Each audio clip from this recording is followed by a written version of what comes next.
छठवां अध्याय। युधिष्ठिर जी बोले, हे ब्राह्मण हे ब्राह्मण श्रेष्ठ, मुझे बहुत आश्चर्य हुआ। आप पुनः कहें। मुझे और आश्चर्य हो रहा है। माँ नर्मदा की उत्पत्ति के विषय में सुनकर बड़ा आश्चर्य हुआ तथा मेरे साथ ऋषि समूह भी आश्चर्यचकित हुआ। अहो भगवती पुण्य प्रदा नर्मदा रुद्र देह से निकली हुई, अनेक महापापों को नष्ट करने वाली, सप्तकल्प क्षय होने पर भी वह नष्ट नहीं होगी। इससे उत्तम पुण्य और क्या हो सकता है। सप्तलोकों को भी क्षय करने वाले वे कौन से कल्प हैं जिनमें आप और यह देवी नर्मदा नष्ट नहीं होगी। हे देव, युग के क्षय होने पर तथा संसार के समुद्र मग्न हो जाने पर कैसी स्थिति होगी। विश्व का संहार कैसे होता है, महासमुद्र कैसा होता है, विश्व की रचना कैसी होती है और प्रजा का धारण कैसा होता है, संसार के समुद्रमय हो जाने पर कैसा रूप होगा, नर्मदा रेवा ये कैसी होगी, चित्रकूटा बालू वाहिनी कैसी होगी, पहाड़ों में समाहित कोटि तीर्थ कैसे होंगे, कितनी नदियों, यज्ञ पवित्र धारी ऋषियों तथा देवताओं के द्वारा नर्मदा की उपासना की जाती है। हे मुनि श्रेष्ठ, किस लिए यह विभाजन सुना जाता है। धीमहि ऐसा पुराणों में क्यों कहा जाता है। यह नर्मदा किन किन स्थानों एवं तीर्थों में पूजनीय है और किन तीर्थों में भगवान रुद्र निवास करते हैं। भगवान शिव से उत्पन्न देवी कितने प्रमाण की है और कितने कर्मों का वर्णन किया है। हे ब्राह्मण श्रेष्ठ, यह देश मलेच्छों को आकीर्ण कैसे हुआ और पुनः यज्ञ में ईश्वर कृपा से पुण्यतम कैसे हुआ। इतिहास पुराणों में वेदोक्त भगवती गंगा का चरित्र ही व्यर्थ लगता है। यह सब मुझे बताइए। मार्कंडेय ऋषि बोले, हे तात युधिष्ठिर तथा आप ऋषिगण भी सुने। भगवान शिव द्वारा वर्णित नर्मदा पुराण भगवान वायु देवता तथा शिव ने वेद रूपी समुद्र मंथन कर इस महात्म को सुनाया। प्राचीन समय में न केवल पुराणों से किंतु बहुत से ग्रंथों के विस्तार भय से अल्पायु मनुष्यों के लिए संक्षिप्त किया। कल्पों का भी कथन करूंगा।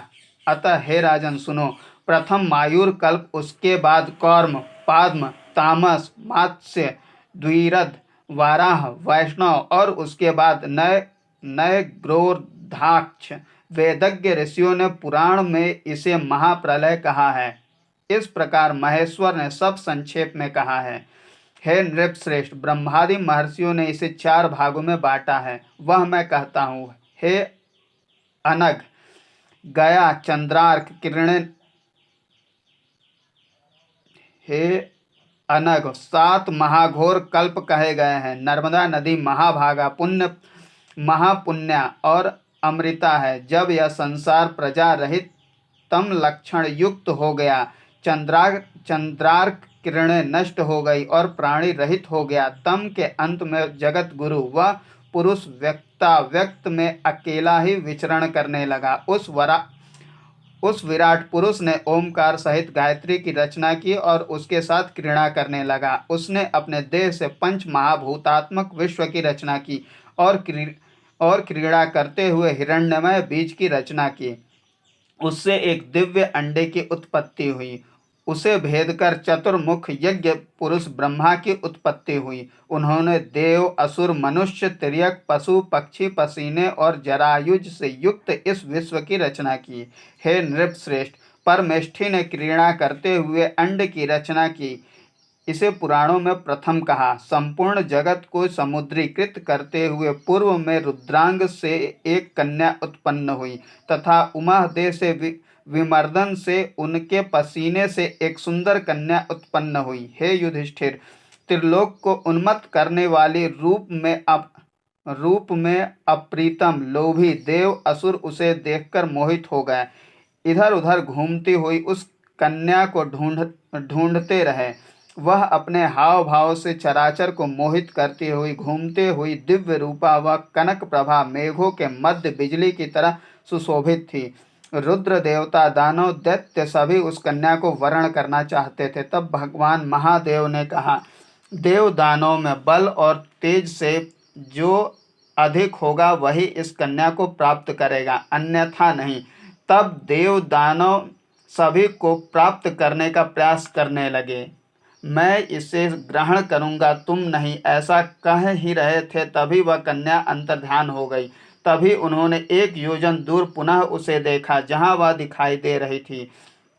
तब वहां सभी पहुँचे। फिर वह 3-4 योजन दूर पुनः दिखाई दी। इस प्रकार कभी दूर कभी पास दिखाई देती।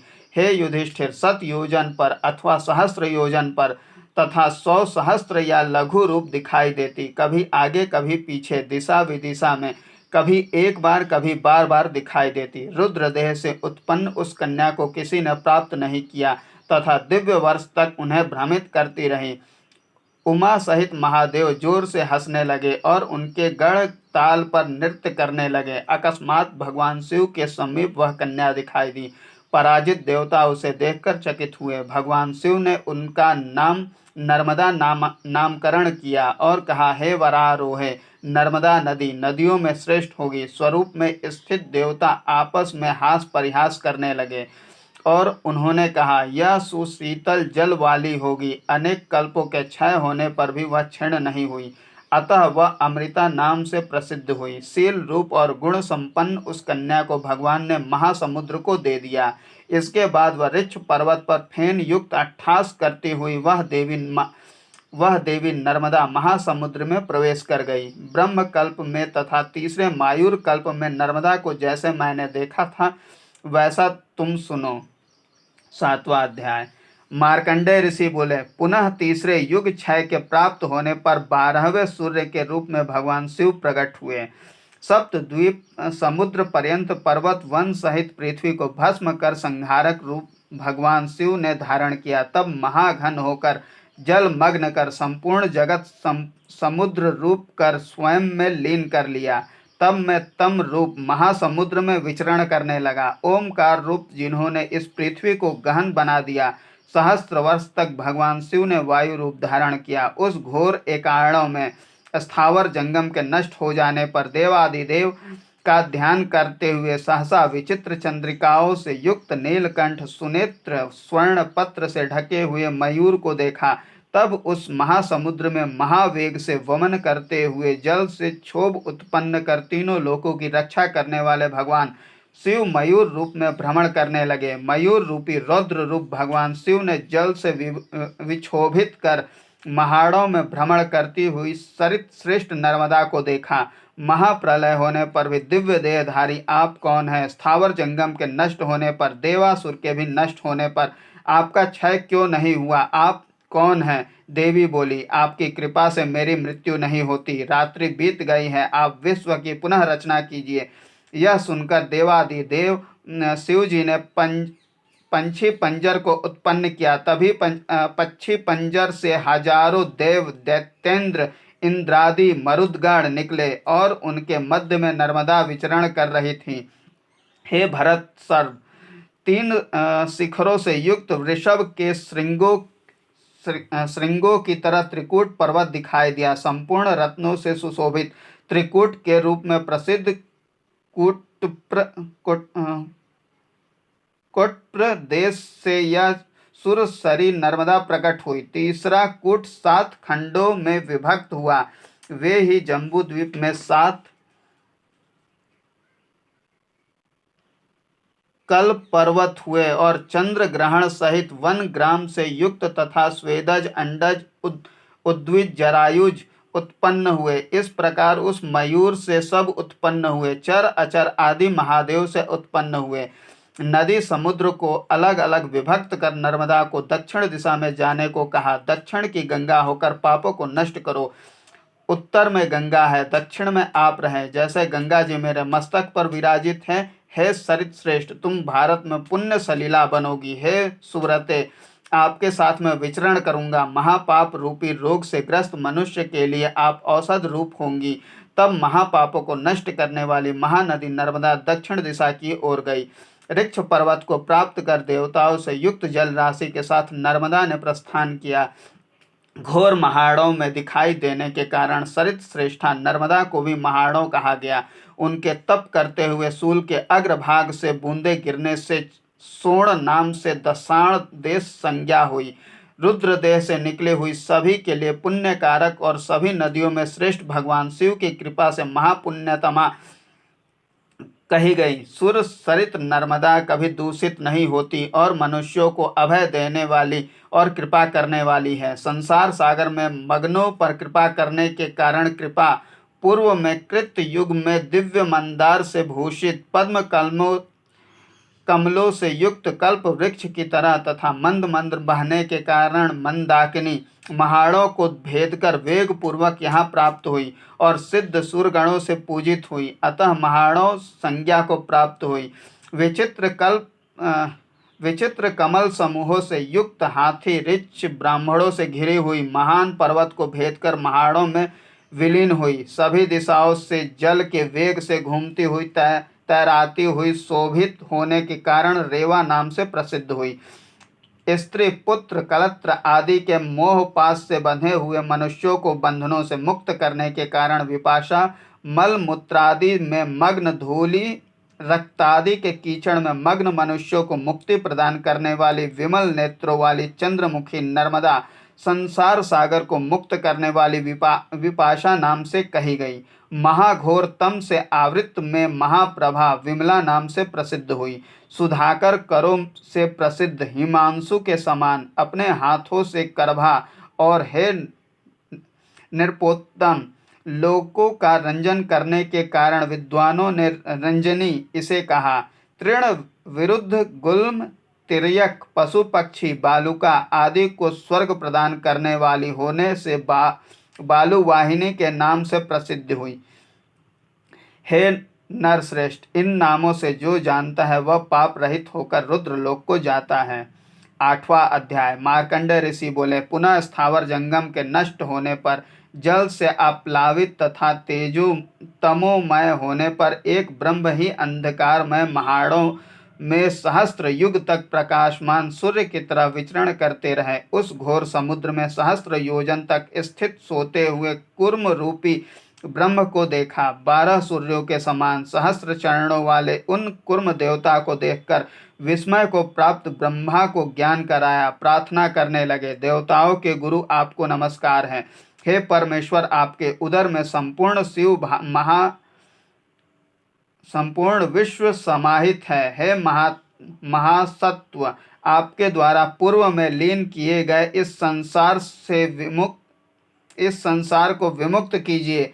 ब्राह्मी रात्रि व्यतीत हो गई है और दिन प्रारंभ हो गया है। हे त्रिलोकेश, देखिए जगत की संभावनाओं को। परमेश्वर वचनों को सुनकर नद से रहित अनेक तरंगों आवर्तों से ध्वनित करते हुए उस घोर समुद्र में हंस सारसों से ध्वनित मत्स्य कूर्म से युक्त दिव्य महामय देवी, अनुपम जलाशय से युक्त हार नुपुर से शोभित अनेक आभूषणों को धारण किए हुए दिव्य स्त्री रूपधारी देवी, योग मायामय विचित्र भूषणों से विभूषित सुंदर अंगों वाली महाभागा नर्मदा को देखा। कमल नेत्री भुजा उठाए हुए देवाधिदेव की स्तुति करते हुए सामने स्थित सुंदर देवी को देखकर सुंदर जल में स्नान कर पूछने के लिए उद्यत हुआ।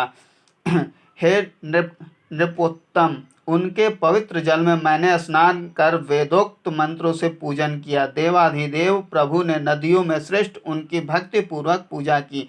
देव दानव गंधर्व यक्ष उरग राक्षस सभी का उद्धार किया। चंद्र सूर्य सभी उनके शरीर से निकले तथा उस परमेश्वर ने तीनों लोकों को उत्पन्न किया।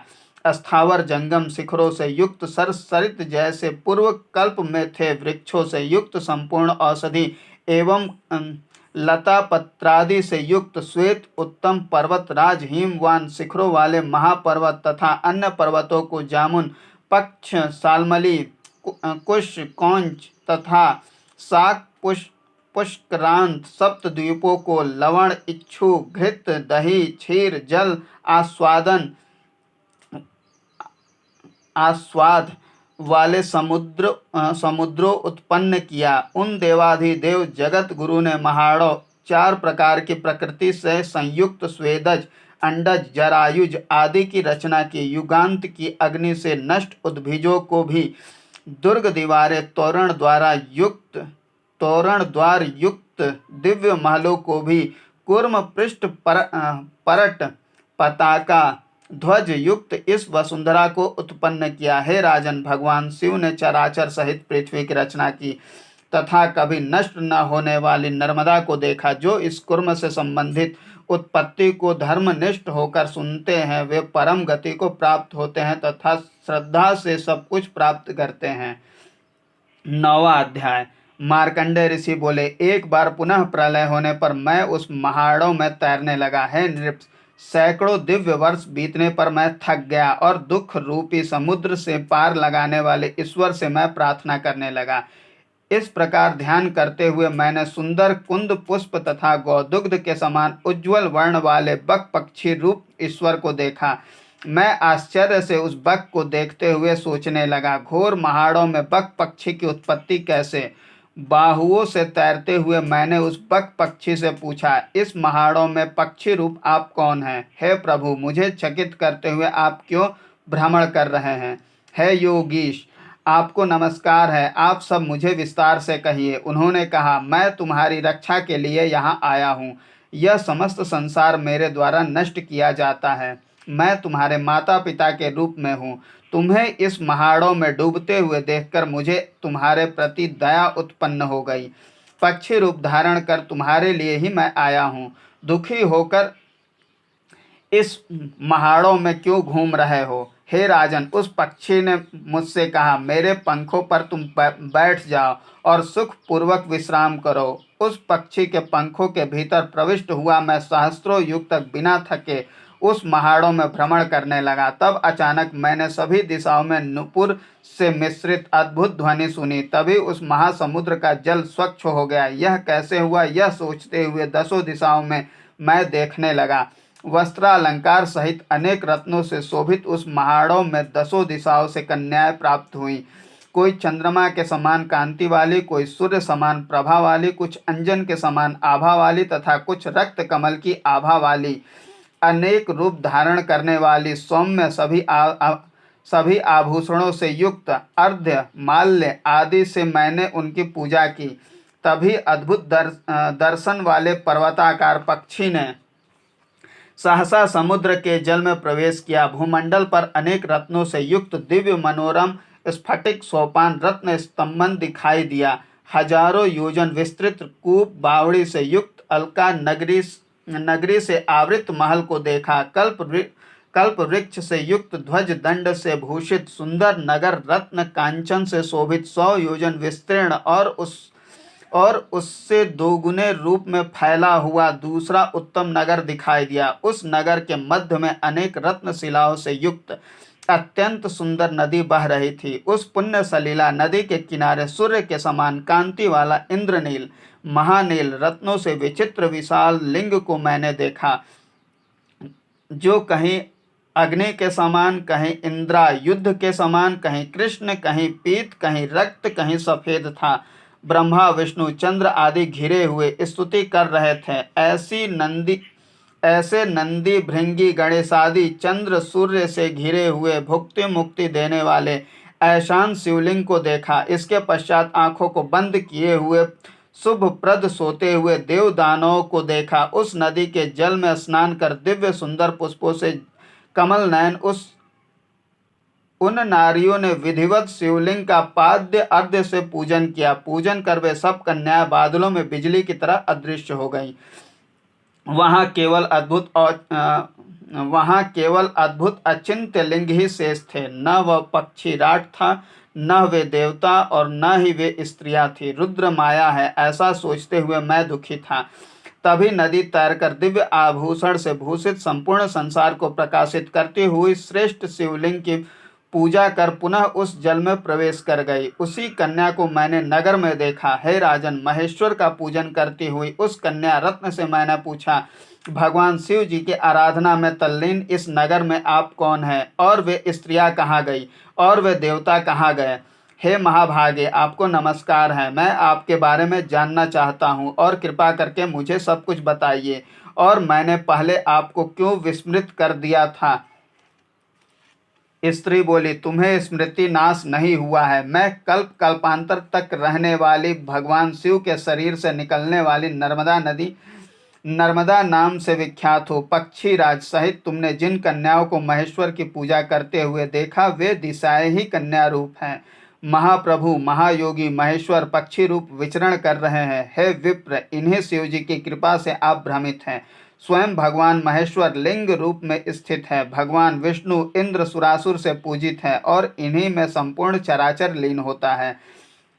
अतः पुराणों में इसे लिंग कहा गया है और इन्होंने ही संपूर्ण देवगण को माया से अपने में लीन किया है।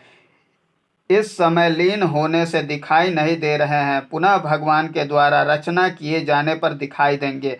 मैं भगवान शिव के लिंग पूजन में तल्लीन नर्मदा हूँ, हजारों युग से उनकी परिचारिका हूँ। हे मुनि श्रेष्ठ, इनकी कृपा से देवता संतुष्ट हैं। सत्य नम्रता से युक्त आप सिद्ध हैं। पूजन किए जाने अथवा स्मृति किए जाने अथवा स्मरण किए जाने पर लिंग मूर्ति भगवान सब कुछ प्रदान करने वाले हैं। इस प्रकार कहकर वह देवी देवियां बकरूप महेश्वर अंतर्धान हो गए। हे राजन, उनके वचनों को सुनकर उस पुण्य सलीला नदी में स्नान कर भक्ति पूर्वक लिंग स्वरूप भगवान का पूजन किया। इसके बाद जल से बाहर आने पर मैंने वह लिंग रूप महेश्वर और उस कन्या को नहीं देखा। वहां पर वन सहित पृथ्वी, ऋक्ष, चंद्र, सूर्य और समस्त नभ आदि सभी उत्पन्न हो गए। जैसा मैंने पूर्व में देखा था वह सब वैसा ही हो गया। तब मैंने भगवान महेश्वर की मन में पूजा की। पूर्व में भी कभी नष्ट न होने वाली नर्मदा तट पर स्थित होकर तपस्या की। शास्त्र को जानने वालों ने इसे मृत्यु लोक के संपूर्ण पापों को नाश करने वाली कहा है। धर्म प्राप्ति के लिए यह नर्मदा सदा उपासना करने योग्य है। जो व्यक्ति इसके जल में एक बार भी स्नान कर शिव मंदिर में अर्चना करते हैं वे दुर्लभ शिवलोक को प्राप्त करते हैं। लोक प्रसिद्ध महात्मा को मैंने आपसे कहा। 10वां अध्याय। मार्कंडेय ऋषि बोले, पूर्व में सूर्य से प्रकाशित स्थावर जंगम सहित युगांत के विषय में कहता हूँ, सुनो। नदी, तालाब, समुद्र, स्वाहा, स्वधा, वष्टकार और धर्म के नष्ट होने पर अनेक रूपधारी मेधों से इंद्रायुध से युक्त, वायु समूह से आकाश के व्याप्त होने पर, इसके पश्चात संपूर्ण समुद्रमय हो जाने पर, संसार को अपने उदर में लीन कर योगात्मा प्रजापति विष्णु संपूर्ण प्रकृति को अपने में समेटकर भगवान विष्णु युग सहस्त्र तक समुद्र में शयन करने लगे। इसके पश्चात भूमि आदि ऋषि और सभी भृगु आदि ऋषि और सभी ब्रह्मलोक निवासी सनकादिक ने शुभ्र बिछौने वाले पर्यक पर सपत्नीक भगवान शिव को सोते हुए देखा। साथ उनके चरणों की और कमल नेत्री कन्या को तथा चंद्रमा को देखा, जो नाग रूपी यज्ञोपवीत धारी तेज से अलंकृत संपूर्ण आभूषणों से भूषित सहस्त्रों से चरणों में बैठी हुई सोते हुए भगवान की सेवा कर रही थी। ब्रह्मा जी भृगु आदि मानस पुत्रों से युक्त भगवान शिव की प्रार्थना कर रहे थे। उनके इस प्रकार स्तुति करते हुए अकस्मात 4 वेद उस महासमुद्र में लीन हो गए। वेदों के लीन होने पर तम से आवृत सोते हुए भगवान को जगाने के लिए उपस्थित हुए। ब्रह्मा जी बोले, हे महादेव, हे महेश्वर, आप उठिए, मेरे सभी वेद लीन हो गए हैं। वेदों से उत्पन्न यह संपूर्ण जगत है जो वेदों में व्याप्त है। भूत और भावी का स्मरण करते हुए मैं रचना करता हूँ। उनके बिना मैं मूक हूँ, अंध और जड़ हो गया हूँ। उनके बिना बुद्धि, उत्साह आदि भी नहीं है। हे देव, हे महेश्वर, अतः वेदों को यथाशीघ्र मुझे दीजिए। उनके बिना मैं जड़ांध एवं बधिर की तरह हूँ। हे परंतप, वेद से रहित अल्प बीज होने पर 14 स्थानों की रचना करने में असमर्थ हूँ। हे जगत गुरु, जब तक सनातन वेद नहीं है तब तक शास्त्र भी शोभित नहीं होते। जब सूर्य के उदय होने पर अंधकार नष्ट हो जाता है, उसी तरह वेदों के धारण करने से समस्त पाप नष्ट हो जाते हैं। जो ब्राह्मण वेदों को छोड़कर अन्य शास्त्रों का अध्ययन करते हैं उनका आचरण और धर्म शिथिल हो जाता है। जो ब्राह्मण जल का आचमन न कर उसी प्रकार वेद रहित ब्राह्मण हो गए हैं। जो वेदों का अनादर कर अन्यत्र श्रम करते हैं उनका श्रम फूटे घड़े में जल की तरह व्यर्थ है और उनका धर्म नष्ट हो जाता है। हे देवाधिदेव, आपके सामने ही वेद अकस्मात नष्ट हो गए, अतः यह संसार गति को कैसे प्राप्त होगा। हे महादेव, वे वेद नष्ट होकर महासमुद्र में समा गए, आप ही दयार्द होकर उनको ला सकते हैं। हे महादेव, यह आपकी कन्या जानती है, हजारों युग तक जागने वाली है, इसके समान कोई कोई नहीं है। बुद्धिमानों में श्रेष्ठ इस कवि मार्कंड जी ने अनेक कल्प तक भक्ति पूर्वक इनकी सेवा की है। तीनों लोकों के हित के लिए आप उत्तम व्रत का पालन करते हैं। परमेष्ठी ब्रह्मा के ऐसा कहने पर मधुर वाणी भगवान महेश्वर ने नर्मदा से कहा, हे महाभागे, कहिए संसार को पवित्र करने वाले ब्रह्मा जी के वेदों का अपहरण किसने किया? भगवान शिव के ऐसा कहने पर नर्मदा ने कहा, नर्मदा जी बोली, हे महादेव, पूर्व में आपके द्वारा उत्पन्न जल से आवृत इस महाघोर समुद्र में आपके सोने पर ब्रह्मा जी के ध्यानस्थ होने पर छिद्र को प्राप्त कर युद्ध में अविजित पराक्रमी मधु कैटव पूर्व कल्प में उत्पन्न चलायमान कठिनाई से जीतने योग्य वायु रूप सूक्ष्म देखे गए थे। जम्हाई लेते हुए वेदों को निगलकर वे दोनों महासमुद्र में विलीन हो गए। महादेव नर्मदा के इस वचन को सुनकर उन्होंने भगवान शंख चक्र गदाधर देव देवेश का स्मरण किया। भगवान विष्णु के आने पर उमापति भगवान शिव ने विष्णु जी से कहा, हे गोविंद, दानवों से चुराए गए वेदों का उद्धार कीजिए। वेदों के बिना ब्रह्मा जी अंधे, गूंगे और जड़ हो गए हैं। रुद्र सहित वचनों से तथा इति ऐसा कहकर भगवान कमलापति भूतल में प्रवेश कर गए। सभी देवों से पूजित दानवों का अंत करने वाले देव विष्णु ने मत्स्य रूप धारण कर उस महासमुद्र को क्षोभित कर दिया। भगवान मधुसूदन ने पाताल में दानवों द्वारा अपहृत वेदों को तथा महाप्रक्रमी उन दोनों दैत्यों को भी देखा। महाबाहु जगत गुरु विष्णु ने वेग पूर्वक उन दोनों दैत्यों का वध कर दिया और वेदों का उद्धार किया। देवेश भगवान विष्णु ने ब्रह्मा जी को वेदों को प्रदान किया। ब्रह्मा जी वेदों को प्राप्त कर प्रसन्न हुए। संपूर्ण संसार चराचर जगत को तथा भगवान रुद्र की परिचारिका देवी नर्मदा को भी उत्पन्न किया। अपने प्रवाह से संपूर्ण प्राणी जगत को पवित्र करने वाली नर्मदा के तट पर तपस्वी ऋषि और देवता तप करने लगे। भगवान त्र्यंबक प्रसन्न अंतरात्मा से कारणांतर से महेश की एक मूर्ति प्राप्त हुई। ब्रह्मा विष्णु शिवात्मक होकर तीनों लोकों के कार्य करते हैं। कुछ अज्ञानी इनमें अलग भाव मानते हैं। इस प्रकार ये पुण्य सलीला नदियां भगवान रुद्र से उत्पन्न हैं। पाप कर्म करने वालों को सिद्धि कहाँ? यह एक ही गंगा, रेवा, सरस्वती तीन रूपों में है। गंगा जी सब पापों को हरण करने वाली वैष्णवी भगवान विष्णु रूपा है। भगवान रुद्र के शरीर से निकलने वाली नर्मदा पुण्य प्रदा है। ब्रह्मा जी से उत्पन्न सरस्वती स्वर्ग लोक प्रदान करने वाली है। दिव्य माता नर्मदा की मूर्ति देवता एवं देवर्षियों से पूजित है। सब प्राणियों में व्याप्त होने से अत्यंत सूक्ष्म कहा गया है। अक्षया, अमृता, उत्तम स्वर्ग की सीढ़ियों के समान रुद्र से निर्मित सभी प्राणियों का उद्धार करने वाले मोक्ष चिंतकों द्वारा इनके जल को अमृत तुल्य कहा गया है। जैसे गंगा जी हैं उसी तरह रेवा एवं सरस्वती भी हैं। ऋषियों ने स्नान, दर्शन, स्मरण समान पुण्य फल प्राप्त होता है। ऋषियों ने स्नान, दर्शन स्मरण का समान पुण्य फल प्राप्त होता है ऐसा कहा है। योगियों ने सप्त कल्प तक स्मरण करने या उससे भी अधिक अमरा कहा है। जो भगवान त्रिलोचन शिव का पूजन करते हैं वे लोग माता नर्मदा के दर्शन मात्र से पापों से मुक्त हो जाते हैं और रुद्र लोक को प्राप्त करते हैं।